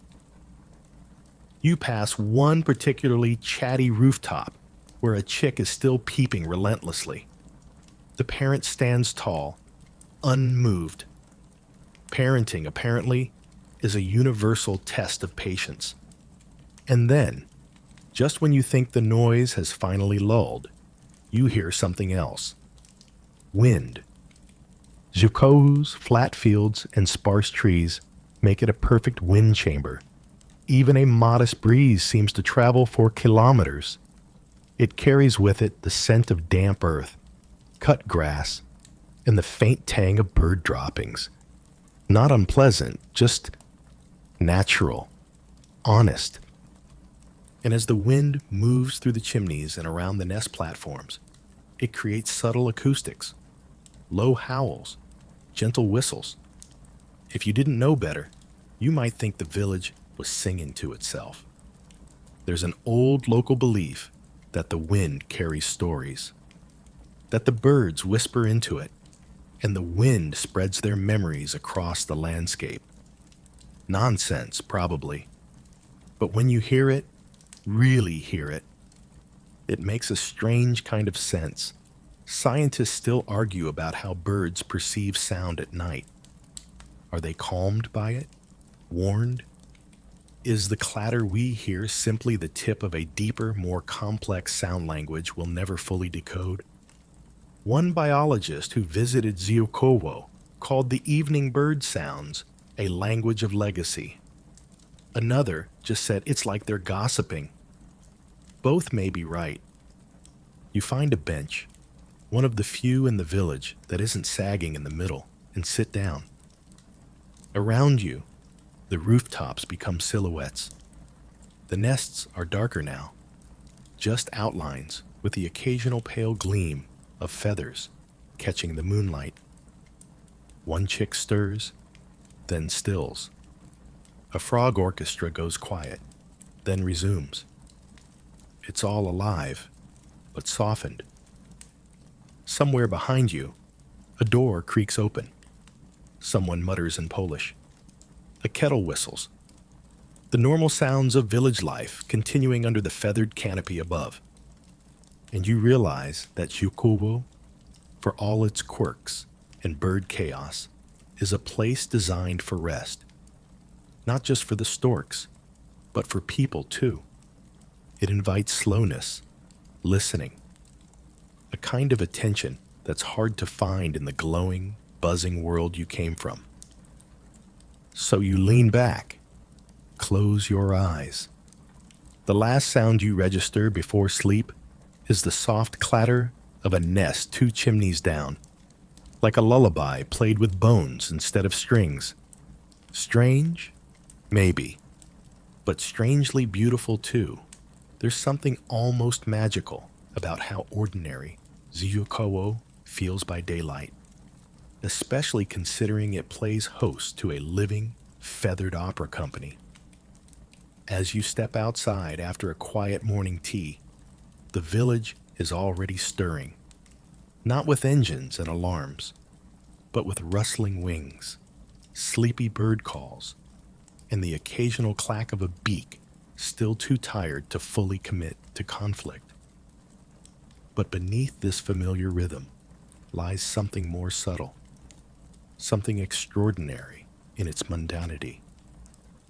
The people here are custodians, not zookeepers, not employees, just villagers, retired farmers, quiet couples, lone eccentrics, who've gradually rearranged their entire way of life around birds that don't even pay rent.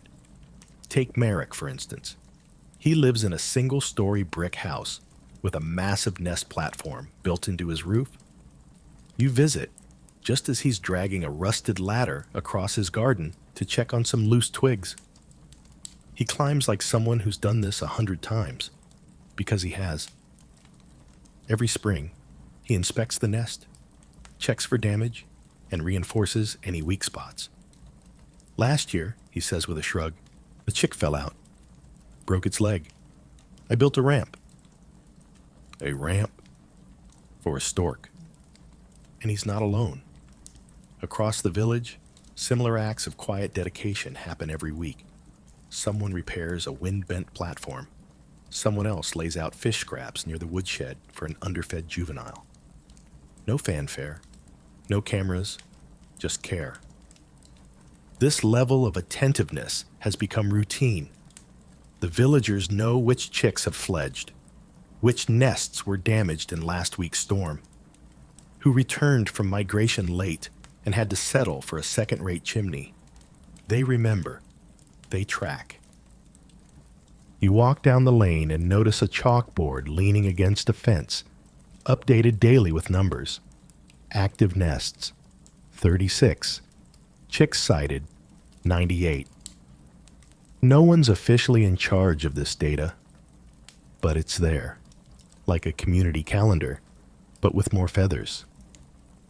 And this bird-first mindset isn't limited to maintenance. It's woven into the aesthetics of the place. Homes are painted in soft tones that reflect less sunlight, making the nests cooler. People plant low shrubs instead of trees to avoid blocking flight paths. Even the few fences that remain tend to be no taller than hip height, as if everyone collectively agreed not to interfere with the skyline. And the skyline is the story here. Everywhere you look, rooftops are crowned with sprawling nests, some tall and proud like wedding cakes, others scrappy and lopsided, sagging at the edges but still functional. They sway ever so slightly in the breeze. Occasionally, you'll hear a sneeze-like chirp from within. Chicks demanding breakfast with the persistence of over-caffeinated toddlers. One local explains that some nests are passed from generation to generation, not just by the storks, but by humans too. That nest on the old bakery? It's been active since before the war. My grandfather repaired it, my father too. Now it's my turn. That kind of lineage doesn't show up on tourism pamphlets, but it matters here. And it's not just residents who pitch in. Every year, teams of volunteers arrive, usually university students, aspiring ecologists, and the occasional idealistic retiree.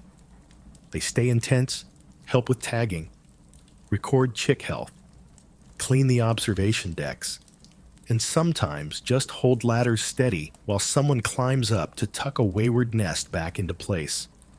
One group once built an entire row of replacement platforms after a freak storm knocked out 6 nests in one night.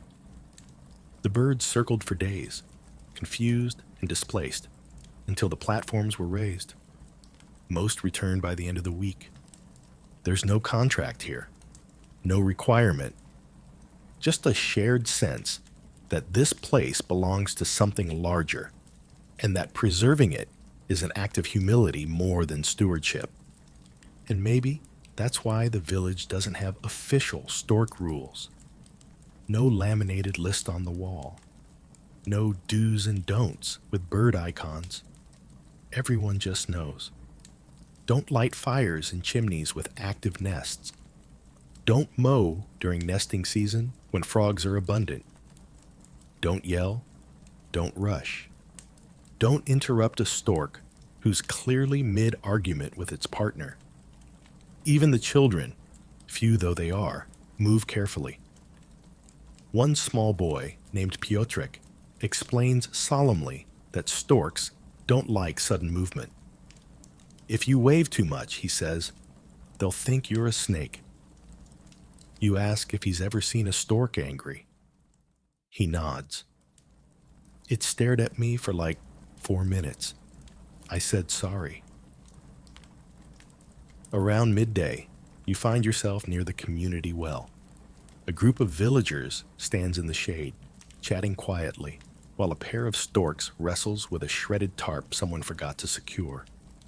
It's tangled now, wrapped around the nest like a weird scarf. No one panics. They just finish their tea, grab a ladder, and head over.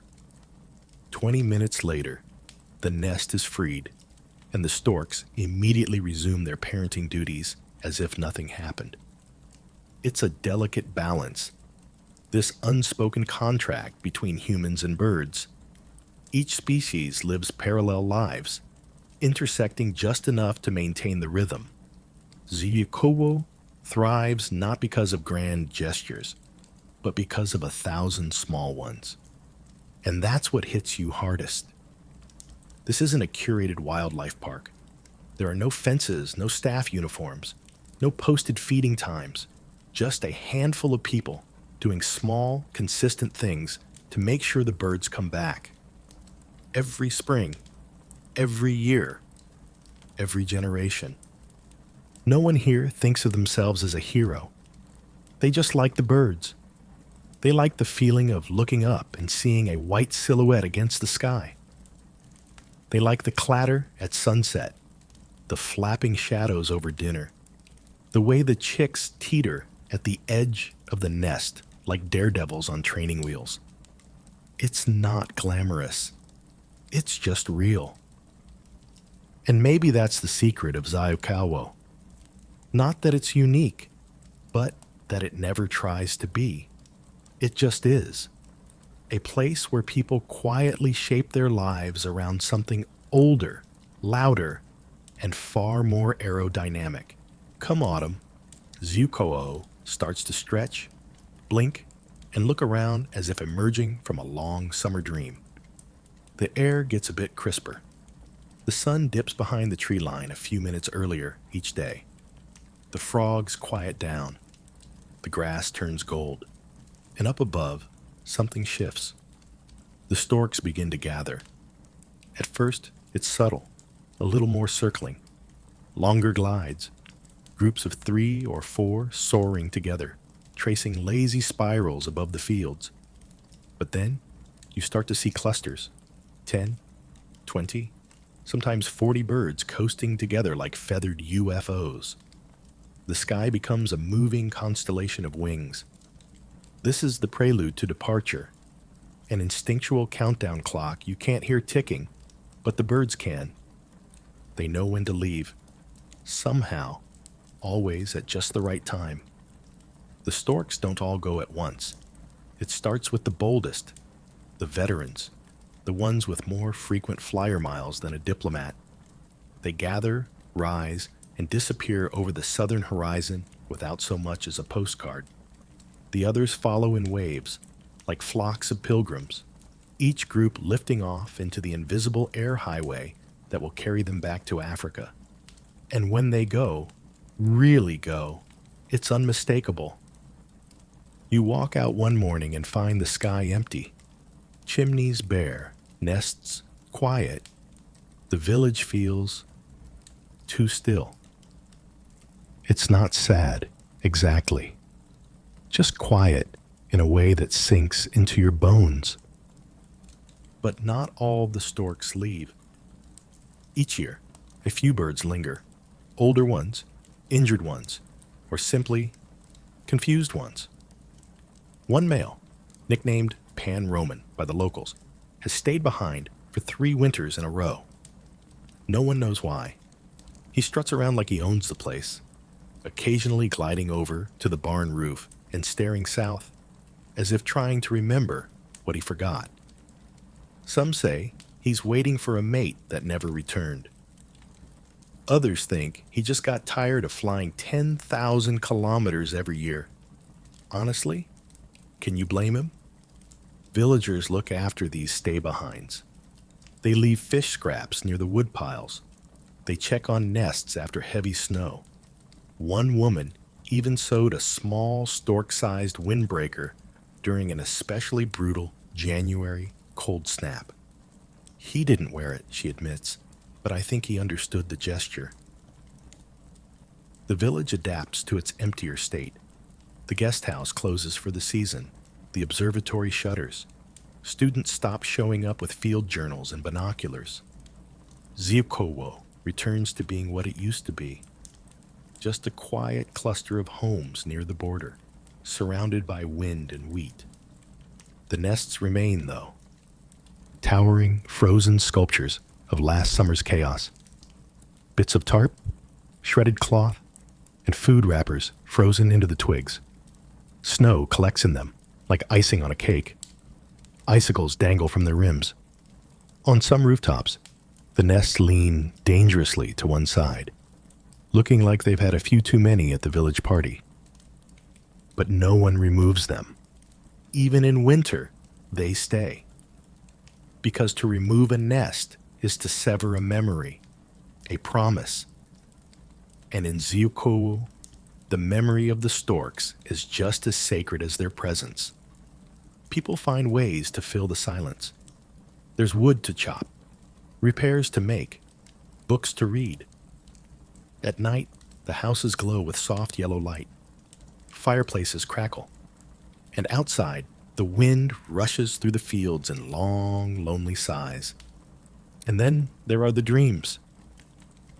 One man swears he hears stork beaks clattering in his sleep.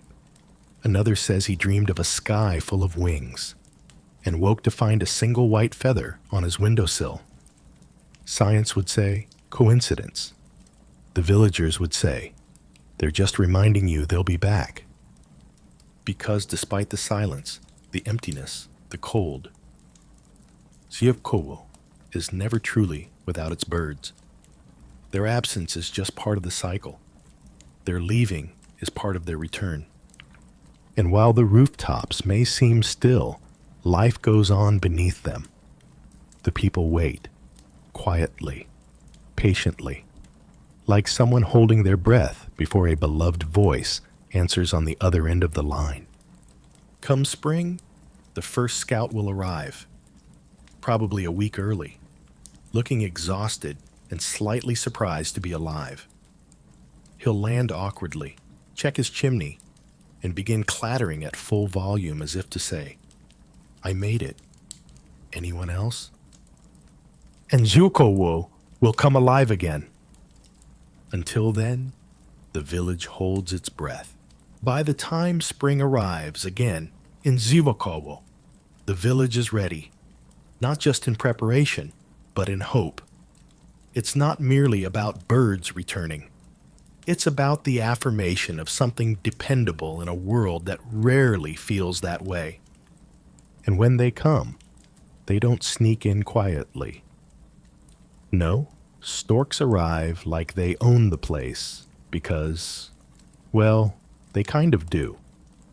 The first few trickle in mid-March, often battle-worn from a journey most humans would never survive. Dusty wings, missing feathers, and a glare that says, don't ask me what I saw over Sudan. But by April, they arrive en masse. The sky is once again filled with spirals and shadowy silhouettes. The rooftops dotted with squatters, reoccupying their summer homes like it's rent-free season. Nests that stood empty and snow-capped just weeks earlier now bristle with life. The quiet village becomes noisy again, not with chaos, but with that particular stork rhythm.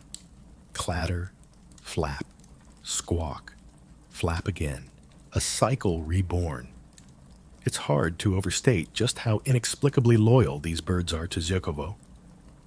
There are other villages, other chimneys, other Polish rooftops. But time and again, they choose this one, this tiny, remote dot by the Kaliningrad border, where the roads end and the sky begins.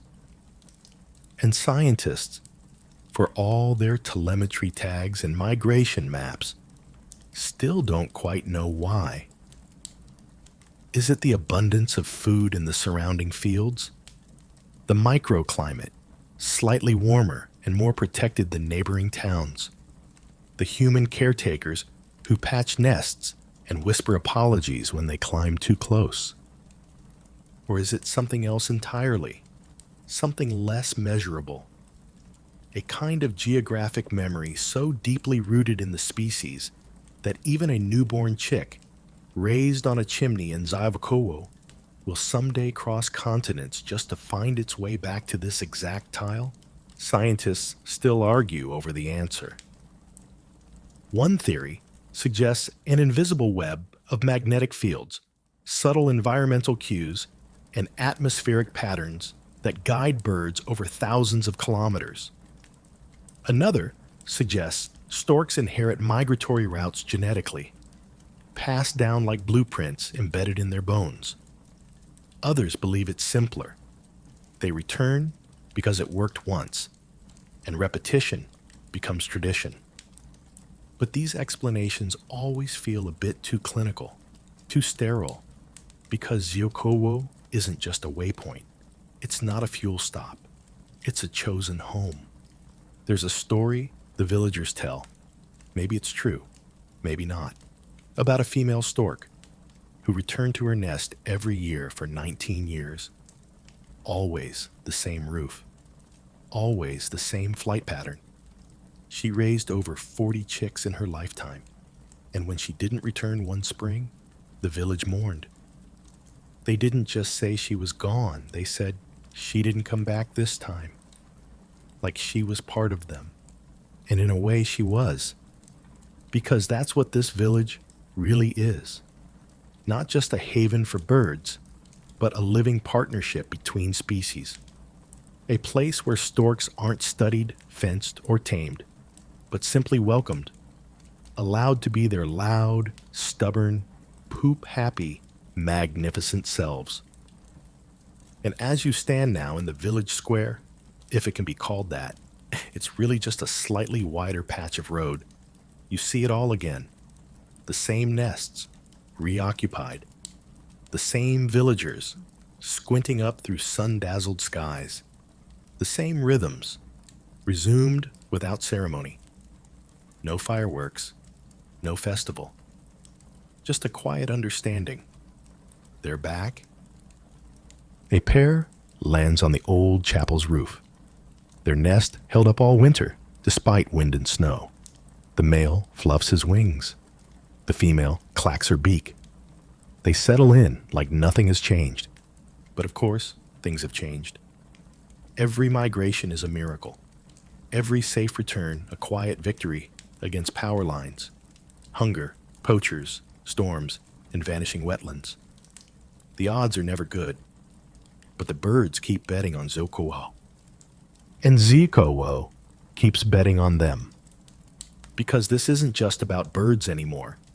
It's about a relationship that has endured wars, shifting borders, modernity, and the slow creep of disconnection that has swallowed so many rural villages. Here, people still look up. Here, they still build with birds in mind. Here, the clatter of a returning mate is still cause for joy, not noise complaints. And that's rare, precious, worth holding on to. As the sun begins to sink and the shadows grow long across the rooftops, you notice something subtle. A juvenile stork, likely born last summer, has just landed on a nest for the first time. It flaps awkwardly, steps around, plucks at the edges. It doesn't belong to any one pair yet. It's searching, learning, but it's chosen this village to try. And that choice matters, because it means the cycle continues. Ziokewo will not vanish, not while the sky remembers the way. So now, as we let the last wing beats drift into silence, it's time to settle down. You've walked the quiet roads of Ziokawo.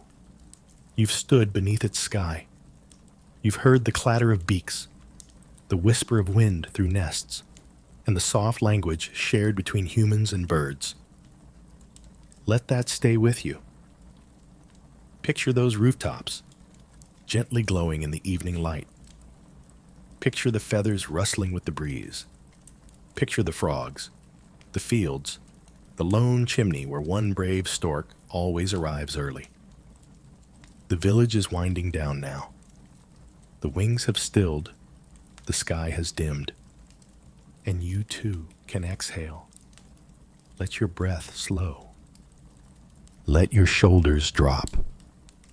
Let the simple rhythm of return calm you. Because even when the nests are empty and the air goes still, the birds always come back. Like stories, like seasons, like sleep. You're safe here. Even if the road outside is long, even if the world has its noise, this little village holds something quiet, something constant. And tonight, it's held you too. So close your eyes. Breathe in the meadow air. Breathe out the noise. You've earned your rest. The storks will keep watch.